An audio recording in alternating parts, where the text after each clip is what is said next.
Hello. In this video I want to tell you about a problem that arises on the topic of consumer surplus. A problem that is specific to auctions, which we're all familiar with. Auctions in a live hall or auctions on a site like eBay. Let's recap what consumer surplus is. Consumer surplus is the difference between what a consumer is prepared to pay for a good and what they actually have to pay. Of course, we know that when demand curves, as they do, slope downwards, and there is a supply curve, and whatever the price is, the equilibrium price, say P1, clearly there were consumers who were willing to pay more than P1 for this good. And we know that because at higher prices, say P2, there was still going to be demand. So in fact, if P1 is the equilibrium price, then all of this area represents consumer surplus, money that consumers were prepared to pay for a good but didn't have to pay because the market price was only at P1. Now, if there is only one item for sale, although there might be a lot of demand for a good, if the quantity available is 1, that first item will be demanded at price P1. Here is the one item for sale.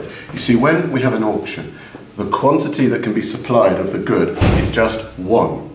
And it's obvious that the seller wants to attract the highest possible price for that good that they are selling. They only have one of this good, and they want to seek out the individual who is prepared to pay the highest price. But how can they learn what is the highest price the individual is prepared to pay? Well, they set up an auction. And so, all of those who are interested, potentially many people would like to buy this product, are asked what they are prepared to pay. As the price rises in the auction, let's say, let's work in pounds, £10, £20, £30, £40, people start to drop out. People who are not prepared to pay that. But those who are willing to pay a higher price are still in the auction. Now imagine this. Imagine that there are 2 bidders left in the auction, and the bidding has got up to £100, £100. The other person bids 110, 120, 130, 140, 150, and the bidding stops because only one person was prepared to pay 150. The second bidder says no at 150. They're not prepared to pay 150. So let's imagine that the sale is made at £150. Has the auction system successfully found out who is the person prepared to pay the most and what they're prepared to pay?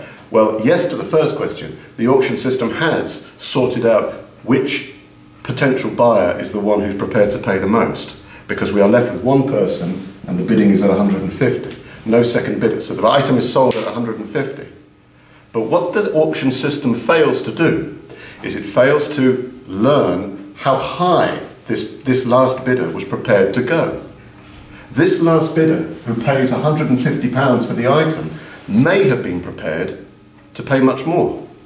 And so this last bidder may have actually held on to an awful lot of consumer surplus. Perhaps they were willing to pay £500 for this item. But they benefit and they earn £350 of consumer surplus because the second bidder was not prepared to pay 150.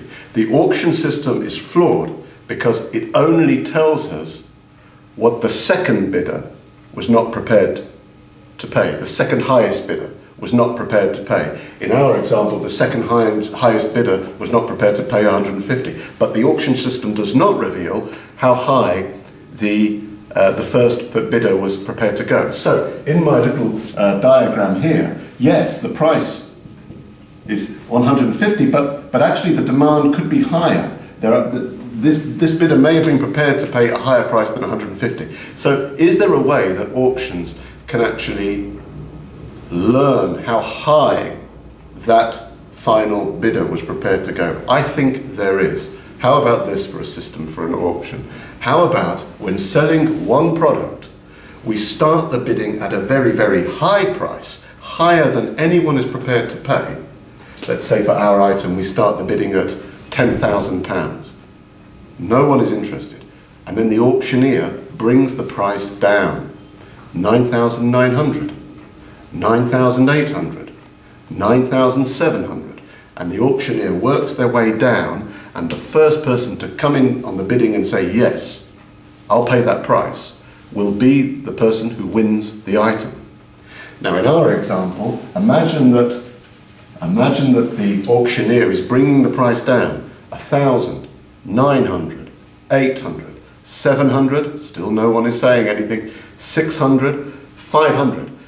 Our bidder is prepared to pay 500, and our bidder does not know what other people in the hall are prepared to pay. So when the auctioneer comes down to 500, they are going to have to say, yes, I'll buy it at 500, because they are prepared to pay 500 for this item. And in that way, we can reveal not only who is the top bidder, but how much they are prepared to pay. In this kind of auction, it's possible to remove any consumer surplus, and the seller will get a much better price for the item, because the highest bidder will not be able to exploit consumer surplus. I don't know why eBay don't use this system. Maybe there's a very good reason. I can't be the first person to have thought of this, but why don't eBay have a system where the bids come down, down, down, and the first person to buy the item at that price gets it? I've bought items on eBay where I would have paid higher, but I was the highest bidder, and I didn't need to go any higher, and I kept consumer surplus.